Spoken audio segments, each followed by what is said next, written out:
Yes, guys, welcome back to the channel. So, most people were looking at the draft last night, seeing the LaMelo Ball go to the Hornets and all that, but there was some trade news just before the NBA draft. And the biggest bit of news that came out from, I think it was Woj, it came out from, was Al Horford. He's been traded from the Philadelphia 76ers to the Oklahoma City Thunder for a deal with Danny Green going. Danny Green just arrived at the OKC and he's gone from the OKC to the Philadelphia 76ers. Now, this is a good trade, I think, for both sides. Danny Green, he didn't do as well last year as people would have thought he would have done, but he didn't disgrace himself. Got another championship under his belt, and he's still a good person having the defensive end, and he's not as good from shooting trees as he was, but he can still hit the tree. So Philadelphia, they're getting a player that they need. They need a shooting. Ever since they lost JJ Redick, they need a shooting guard. They need a person that can knock down the tree ball, and that Danny Green can do that job for sure. And Al Horford, it was a strange move last year from the Philadelphia 76ers getting Al Horford. They already had Joel Embiid. They started the season off starting together. Al Horford as a power forward, Javale, and Joel as the starting centre. But that didn't work out, and Al Horford ended up going onto the bench.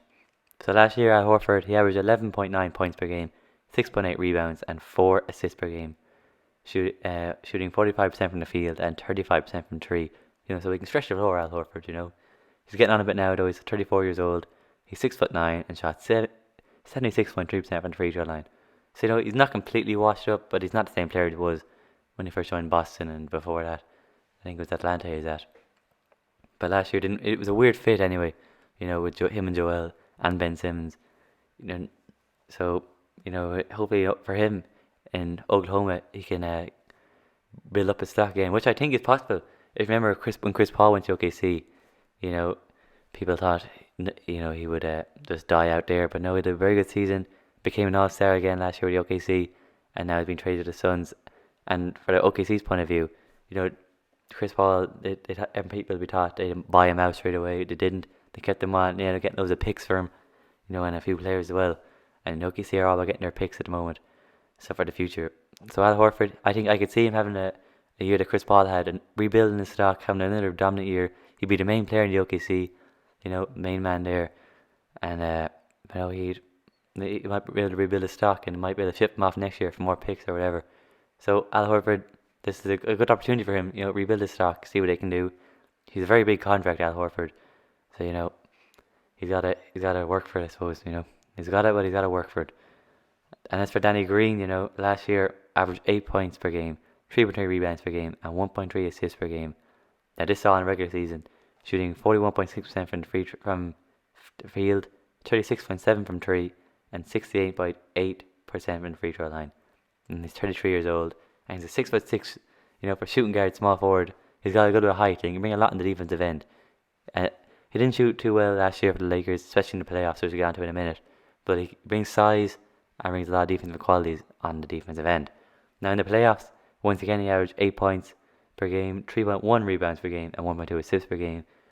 And his 3-point shooting went down to 33.9% from three, 34.7% from the field, and 66.7% from the free throw line. So he just in the playoffs, he just didn't live up to what Danny Green usually does in the playoffs. But he didn't disgrace himself, as I said, and he's exactly what the Philadelphia 76ers need. He can stretch the floor, shoot the three. They need someone to replace JJ Redick. He'll be that guy.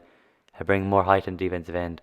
So I see it's a good trade for both sides. Al Horford can rebuild his career. Danny Green is on a team that needs him. They'll use him. I don't see him going anywhere again after getting traded from the Lakers to the OKC. So hopefully for him, as a Lakers fan, I hope it works out with Danny Green. And I'm a bit of a fan of Al Horford. So the trade in full is the Sixers are trading Al Horford and a first round and a second round pick to the Thunder for Danny Green, and that's what Woj reported. So that's the full trade between Al Horford and Danny Green. Of course, the OKC are going to get a couple of picks out of it, because that's the OKC. And not finished with Philadelphia just yet. Woj also said Dallas is acquiring Philadelphia's Josh Richardson and a number 36 pick for Seth Curry.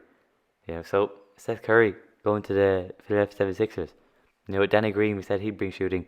Seth Curry bring a lot more shooting, a lot better shooting at the moment of what it looks like with Danny Green at the moment.